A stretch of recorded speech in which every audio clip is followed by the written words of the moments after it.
put this on. There you go. That might help. Let's try that again. Good morning. Good morning. Good to see all of you. Welcome to First Temple. If you're joining us online this morning, welcome. We're glad that you're with us as well. And if you're a guest today, we're especially glad that you're here. My name is Ryan. I'm the teaching and young adult pastor here, and I'll be outside these doors after the service. If you want to come by and say hello, would love to meet you. We're glad that you are with us. Now, a few weeks ago, with the tornado and all, we had some damage at our house. We had some water damage inside, unfortunately. So we've been kind of drying that out. We're using this product called Damp Rid, right, that you kind of hang on your doors and everything, and it sort of soaks up the moisture, from the walls and from the ceiling and everything. And so this week, we needed some more from the store. So I thought I would take my son, 2-year-old Griffin, with me to Walmart. And I thought, this will be really quick. We just need to get one item, not a big deal. We'll just pop in, pop right out. Famous last words, right? So I go in, and I actually know where the item is already because I looked it up online. It's on A30, okay? Kind of back of the grocery section. Easy. This is going to be great. So I go back there, and I walk down A30, and I am looking high, I'm looking low, I'm looking left, I'm looking right. There is no Damp Rid on this aisle. All right. So I find an employee and I say, hey, where's the Damp Rid? And they say, it wouldn't be over here. It would be all the way on the other side of the store, all the way over in hardware. Have you ever tried to let a 2-year-old push a grocery cart, It doesn't go super well. And this 2-year-old is insistent not just on being the one to push the cart, but without my help, okay? Which we tried for a little while until I saw some people duck out of the way for their lives and figured I needed to take it back. But eventually we made it over to the other side of the store. We're going down hardware, up one aisle, down the other, up another. I cannot find the Damp Rid anywhere. So I find another employee. And I say, hey, I was in A30. They told me in hardware, where is this thing? And they go, no, it's not over here. It's all the way back in grocery, other side of the store, back in A30. So we go all the way back to the original side of the store, more people dodging for their life from the 2-year-old pushing the cart. And we make it over there. And then we look on the aisle. Once again, he told us the exact section where it was. And there, friends, is no Damp Rid. It's nowhere to be found. And so I find a third employee, okay? And I say, where is the Damp Rid? Please, we're desperate. Help me. And she pulls out her little device for the first time and types it in. And she tells me, I'll tell you exactly where it is. It's on L25. Now, I'm skeptical, all right? Because that's, again, on the far opposite side of the store, all right? So here we make another trek. Griffin wants to push the cart again. 3 people almost get injured, medics have to be called. Just kidding. But we eventually make it over there to L25, and sure enough, finally, we find the Damp Rid at last. 30 minutes for one item. All right. Now, this story for me became a little bit of a parable for the importance of using all of the tools that are available to us. Finally, it was when that employee pulled out the device and she typed it in and she was able to tell me exactly where I needed to find what I was looking for. In this series, Faithful Family, we have been trying to give you some tools. That you can use to help raise up the faith of the next generation. The question we've been asking in this series is this: how do we pass down our faith to the next generation? We talked about how families pass down all kinds of things to one another. We pass down memories, we pass down photographs, we pass down heirlooms, we post down collectible items, maybe it's baseball cards, we pass down grandma's recipe for the banana pudding. But the most important thing that we want to pass down to the next generation is our faith. And yet it's challenging because faith is voluntary, right? Every generation has to choose for themselves if they're going to take up that faith.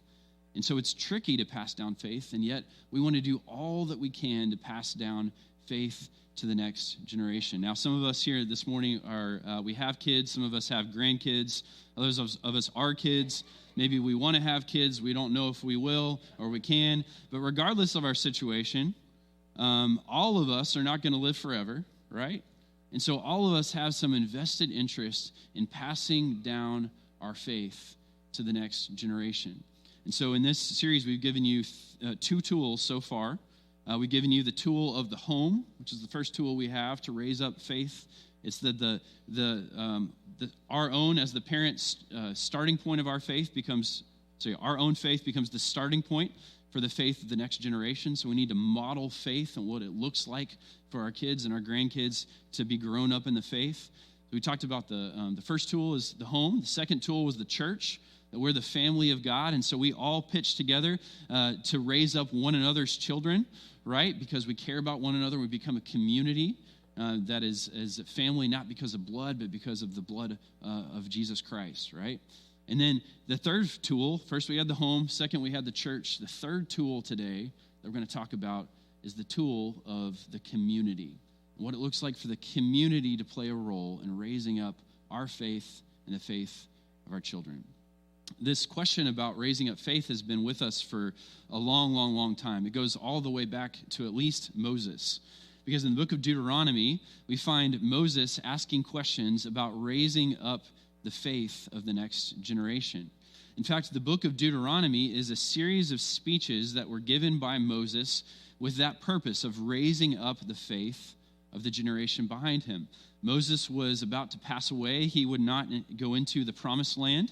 And so he was needed to spend some time shaping the minds and the hearts of the next generation. That's really what the book of Deuteronomy is. And so when we get to the 6th chapter, we find a passage here where raising up their faith is on his mind.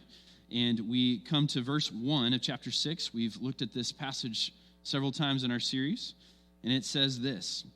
Moses says, "These are the commands, decrees, and laws the Lord your God directed me to teach you to observe in the land that you are crossing the Jordan to possess, so that you," he says to the second generation, "your children," the third generation, "and their children after them, the fourth generation beyond, may fear the Lord your God as long as you live, by keeping all his decrees and commands that I give you, and so that you may enjoy long life." So Moses says, listen in, lean forward, and I'm going to tell you how we can pass down the faith to the next generation. And then he tells them the secret. It's called the Shema, S-H-E-M-A. Shema is a Hebrew word that means hear. And here is the first word of verse 4 that we're going to read here in just a moment. This is a passage that was one of the most important to the Jewish faith. And it's in verse 4 and verse 5. It says, "Hear, or Shema, O Israel, the Lord our God, the Lord is one. Love the Lord your God with all your heart, with all your soul, with all your strength." So these verses would have been memorized by young Jewish children, would have been the first verses that they would have memorized. And for the rest of their life, even to the end of their days, they would have recited these verses twice a day, once in the morning and once in the evening. They would have got up and prayed, "Hear, O Israel, the Lord our God, the Lord is one. Love the Lord your God with all your heart, all your soul, and all your strength." And they would have prayed the same thing before they went to bed at night. Jesus himself was a Jew, and so he would have actually prayed this twice a day as well. In fact, in the New Testament, we get a story where a religious leader asked Jesus, "What is the most important command in all of the law?" And Jesus, as a faithful Jew, responds by reciting the Shema. He tells him, of course, it's love the Lord your God with all your heart and all your soul and all your strength. And then Jesus reaches and grabs Leviticus 19:18, and he adds on to the Shema. He says, "And love your neighbor as yourself." And so according to Jesus, the most important thing that we can do, the most important thing that we can pass on to the next generation is that they would love the Lord their God with all their heart, soul, mind, and strength, and they would love their neighbor as themselves. So when we think about this question, what does it mean to pass on our faith? That gives us content of what we're passing on, right? That we're not just wanting people to check Christian on a religious demographic survey, that we're not just wanting them to show up to church every now and then when it's convenient. We're not just wanting the next generation to learn good morals, that our hope for the next generation is that they would learn to love God with all that they are and all that they have, and they would learn to love their neighbor as themselves. And we have 3 tools for doing that. We have the home, we have the church, and we also have the community. Now, it's interesting, when we think about the role or the relationship of the church and the community, a lot of us think about that as a one-way relationship, okay? The church is meant to pour into the community that is around us, all right? And so we know, and it's true, that God has given us that task. We know that from Matthew 28 that we are to go and make disciples of all nations, right? We know from Acts chapter 1 that we are to be God's witnesses in Jerusalem, Judea, Samaria, the ends of the earth. Wherever we go, that we are to be God's witnesses, to be serving other people around us. We've experienced the love of God in our life, and we want to show that and demonstrate that to people around us, right? That we are the body of Christ, that we are his hands and we are his feet in the world. We're an extension of the incarnation of Jesus sent into the world to make a difference. And it's our calling and that's our responsibility to do that well, to steward the opportunities we have by pouring out what we have into the community around us. And so we think of this in a very sort of one-way direction. And so when we say that the community can actually be a tool for shaping our faith and for the faith of our children, we may pause and say, what does that even mean? I thought we were supposed to shape the faith of the community. At my previous church, one of my roles there was to be the missions pastor. And as the missions pastor, I oversaw the benevolence ministry. And so people would come in pretty often off the street and would ask for assistance of various kinds. Maybe it was food, maybe it was clothing, maybe it was a bus ticket or a utility bill that needed to be paid. And if we were able, we would try to do our best to help out. Now, one of the requests that we would get pretty often was to help people with gasoline, especially as the prices were going up and up. And so we had a protocol. I would tell the person, okay, there's a Valero gas station just down the road. So if you'll drive your car down there, I'll drive mine down there too. I'll meet you at the pump, and we'll swipe the church card, and we would love to fill up your tank with gas today. And we did this probably about twice a week or so. And so when that would happen, I'd swipe the card, and the tank would start to fill up. And then there would just be this sort of interesting moment where now a stranger and I have to find something to talk about for the next 3 to 4 minutes, right? This person that I have just met. And at the beginning, I felt kind of angsty about this. I felt like I was supposed to take advantage of an opportunity I had to talk to this person who had stepped into my life by circumstance. And I kind of put a lot of pressure on it. I thought, what am I supposed to be doing? Should I be praying for this person? Should I be inviting them to church?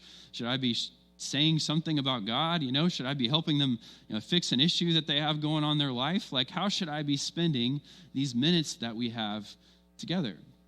And what I learned over time is that it actually went a whole lot better instead of trying to pour out if I just stopped and tried to make a human connection with the other person. I remember there was one time early on when we were young parents, and we were in those early days of parenthood where you were just not getting any sleep whatsoever, and you were really honestly wondering if it will ever get any better, okay? Or if you're going to be stuck here forever. And I remember sitting there at the gas pump with this middle-aged woman, and we start talking just about life and what's going on, and she turns out she's a parent of 4. And in my earliest days of parenthood, I remember that she starts just encouraging me, and she starts pouring out wisdom about what she's learned over the years. And it's amazing because I walked into that conversation thinking I should be giving something, and yet I walked away feeling like she had truly ministered to me. And the more that I had these gas station encounters, the more that I found this happening time and time again as I looked to just make a human connection with the person, to ask them questions about their life or to share about my own. And what would happen is that very often, organically, we would just start talking about things going on in life that they were experiencing. And I didn't have to bring up faith in God, that they would bring it up on their own. And what I often found and was impressed with is the number of people that had a very real and sincere faith in God. That they actually didn't even need me to introduce them to Him, but they would go on talking about how God was the anchor of their life. As they were going through hard financial struggles right now and all the bills couldn't be paid and they didn't know where the next check was going to come from, that God was the foundation of their life that was carrying them through. And they knew they could depend upon him when there was no one else in their life that they could depend upon. And I kept having these experiences time and time again. And a switch started to flip in my mind. And I realized that instead of trying to force something and make something happen here, if I just stopped and I listened and I made a human connection with people, that very often these people were actually teaching me something about God. And yeah, I'm a pastor. And yes, maybe I had theology that was a little more crisp than theirs, sure. And yet their theology was lived. It was real. They had seen God show up in their lives. They had seen God show up in their suffering. And they were proclaiming to me and teaching me about how God would always be there no matter what. And so after a while, I started to shift my mindset. And I started to take this question into my encounters at the gas station.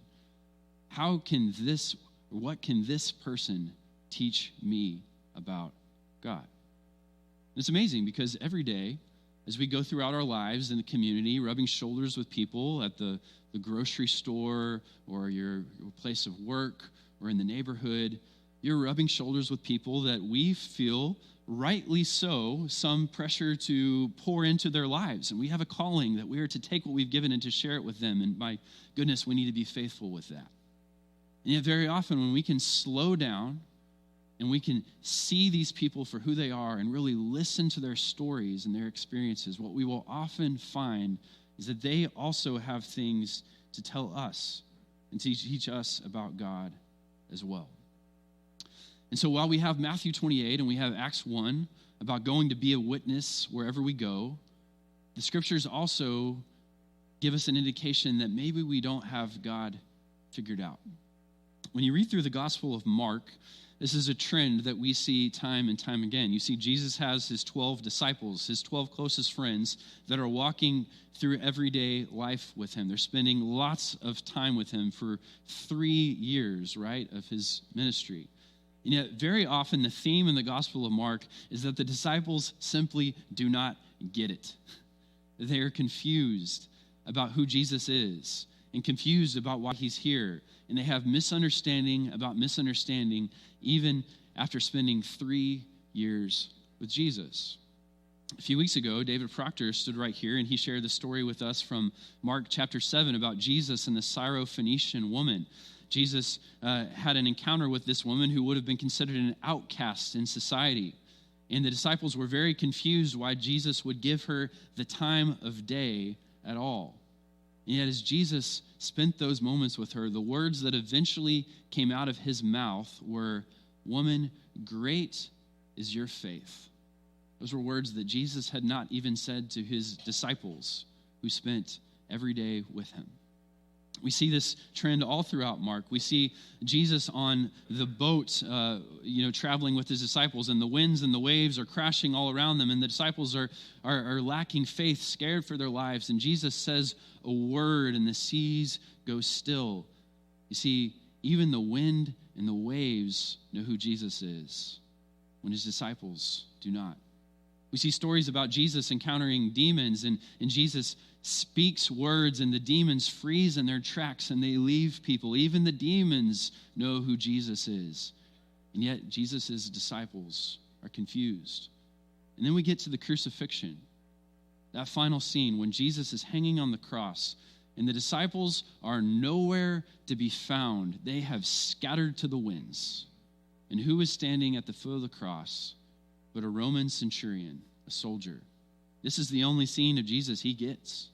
And he looks up and he says, "Surely this is the Son of God." You see, all throughout Mark, those who are supposed to get it don't. And those who we would not expect to get it somehow figure it out. And this ought to make us think, just because you're with Jesus doesn't mean you don't have something to learn. And in fact, we might actually learn it from the least of expected places. As So we have the church, we have the community. We think of it as a one-way relationship to us pouring into them, and that is the case. But what if the community is also pouring back into us? What if the community is not just people who need things that we have? What if they have things that we also need? What if it's not just a one-way street? What if the street runs both directions? Because you see, God has poured out his Spirit into the world, not just in the church. He's at work all around us.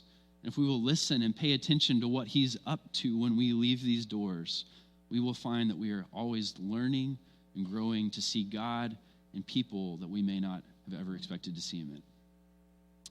1 Peter 4 is a powerful passage that expands upon Deuteronomy 6. Remember what Jesus told us is most important, right? That we would love God with all that we are, and that we would love our neighbor as ourselves. Well, Peter takes that second part, loving neighbor as yourself, and he writes 1 Peter 4:8. He says this, above all, love each other deeply. Do you hear those same words? Love your neighbor, love each other, and I love that word he adds on the end. Don't just kind of barely get by and do just enough to count. No, love each other deeply. For love covers a multitude of sins.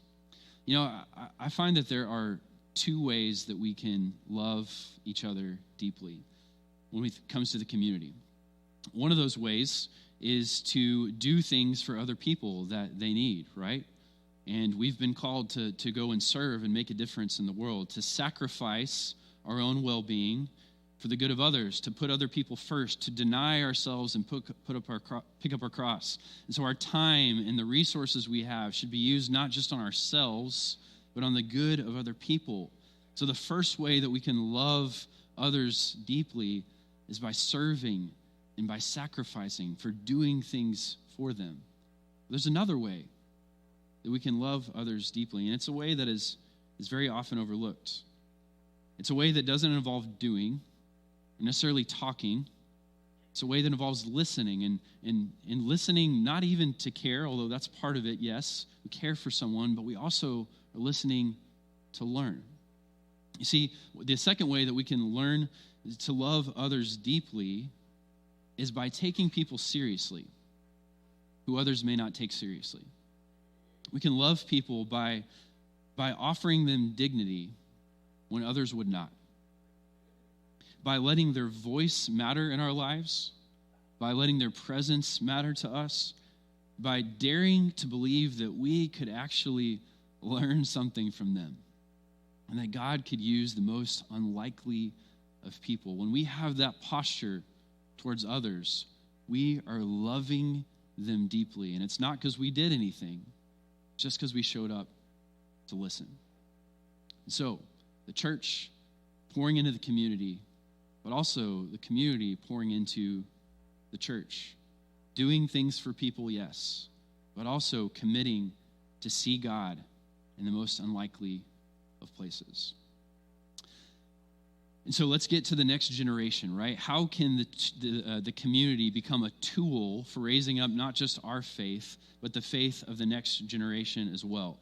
Well, there's two ways that the community can be a tool for that purpose. The first is the community gives us an opportunity to serve, okay? So we've been had an abundance of opportunities to do that, right? In the past 6 weeks in our community, I've loved hearing the stories about you guys being there for your neighbors and for one another. We get calls here at the church regularly about people who are in need, and to just hear those phone calls going around the office of who can go help, and calling someone who has a chainsaw and they show up the next morning and just get things done. We've been pouring out our faith into the community, and it's a beautiful thing. And the needs are not stopping, right? Now, the best thing that we can do to raise up the faith of the next generation is to bring them along with us when we go and we serve. Now, our instinct may be to protect the young ones among us and say, look, we need to keep a little bubble around them. But when we actually bring them with us and let them see the real world, right, and what the needs are around us, that it does so much for them to help them grow up in their faith. Because what happens is they see that faith is not just something that we talk about at church. It's not just something that we try to model at home. It's something that comes alive and gets lived out in the community. They start to get a picture, an imagination about what it would look like to live out their faith in the real world by serving others. And so they learn that life is not just about accumulation, that it's not just about self-preservation, that an abundance of life is found when we actually forget about ourselves for a little while and go outside our doors and serve others. Each Tuesday, we send out an email that hits your inbox about 5 o'clock. If you're not on it, you can sign up for it on our website. And if you scroll all the way to the bottom, you'll find a section there that says looking for ways to serve. And there are an abundance of opportunities there that you'll find to serve with our partners. I thought I would just read a little bit of this to you. From the email that came out this Tuesday. Family Promise is one of our partners that works with families experiencing homelessness in our community. And it says we're looking for people to come serve a meal or to play with the children who are living there on August 18th, September 15th, November 17th. Feed My Sheep is one of our partners that serves food every day to people in our community who don't have steady meals. And if you would like to come help cook or help serve with Feed My Sheep, they're looking for groups to do that on July 7th, September 1st, November 3rd. CTLC is a food pantry that we partner with who on Saturday mornings gives out food to the community. And they're looking for help on August 17th, September 21st, November 16th, December 21st. So what a great opportunity it would be for your life group to say, hey, let's pick one of those dates together, and whoever can join on that date, let's just go out together and let's go serve our community. Or maybe your family says, hey, there's no better way. We could spend a Saturday that instead of just sitting on the couch watching, TV, we're going to get out in the community. We're going to go serve some people in need. We're going to bring the young ones along with us. We're going to help raise up the faith of the next generation. As an individual, if you have time as well, that's great. You don't have to wait for us, the church, to plan something and give you a personal phone call each week, right, in the Tuesday newsletter. You're going to see needs that are real in our community where we have a chance to go out and serve, pour out into the community. As we do, our faith is strengthened as we become more like Christ through serving others. So that's the first way the community is a tool, is it gives us opportunities to serve, but it also gives us opportunities to learn as well, opportunities to learn. You see, because as we go into the community, what we find is that we come across people who are very different from us, right? Some of them look a lot like us. Others do not look like us. Some of them have more than we have. Some of them have less than we have. We're exposed to people of all kinds of different backgrounds, all kinds of different pursuits in life, who have all kinds of different ideas in their head. And some we may agree with, some we may not. And that's okay, but simply by exposing ourselves to people who are different from us, we benefit from that, and especially our children and our grandchildren benefit from that as well. It helps shape us into the way of Jesus. When our kids see us not just dismissing people or belittling people, but upholding other people as having value and having something to offer us, when they see us wrestling with the question, what can this person teach me about God? Then that kind of humility and that kind of curiosity is striking, and it shapes them into the way of Jesus. So friends, throughout this series, we talked about 3 tools that God has given us to raise up the faith of the next generation. He's given us the home, the church, he's given us the community. And each of them plays an important role. I like to think about it like this, that faith is taught in the church, it's modeled in the home, and it's stretched in the community. And so, as we wander through life, aisle by aisle, searching for the secret to raise up the next generation, my question to you is, are you using all of the tools that have been made available to you? The home, the church, and the community. Let's pray.